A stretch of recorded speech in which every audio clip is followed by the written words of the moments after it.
हे बघा, आज गावी जाताना एवढी गर्दी. नमस्कार, मी सोनाली. आज सकाळी एवढं छान वातावरण झालं होतं. सूर्यदेवाने दर्शन दाखवलं. तिथून पुढे आम्ही निघालो होतो डीमार्टला, कारण आज होती मॉर्निंगची शिफ्ट. हे बघा, शॉर्टकट काढायला गेलो आणि हे काय झालं, एवढा चिखल होता. या एवढ्या चिखलातून आम्हाला शेवटी चालत जावं लागलं. नद्या आणि सूर्य, एवढं छान वातावरण झालं होतं. आणि मी डीमार्टमध्ये पोचली तर हे बघा, असं थोडंसं ऊन पडलं होतं. लंच टाईममध्ये आम्हाला लंच रूममध्ये जागा नसल्यामुळे असं बाहेर बसायला लागले. शेवटी मी 6 वाजता सुटले आणि मी निघाली होती गावी. डीमार्टला बाय केलं आणि पहिलं गाडीमध्ये पेट्रोल टाकलं.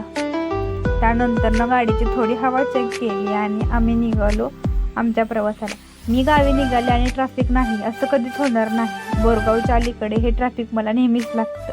थोडं पुढं गेलो तर नागठांच्या मागे आम्हाला पावसाने गाठलं, म्हणून आमचा रेनकोट वगैरे घालायचं चाललं होतं. त्यानंतर गणपती बाप्पाचं दर्शन घेतलं आणि हे बघा, रात्री 8:30 वाजता आम्ही घरी पोचलो.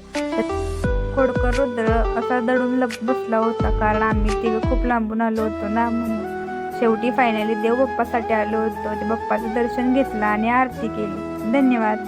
लाईक सबस्क्राईब करायला विसरू नका.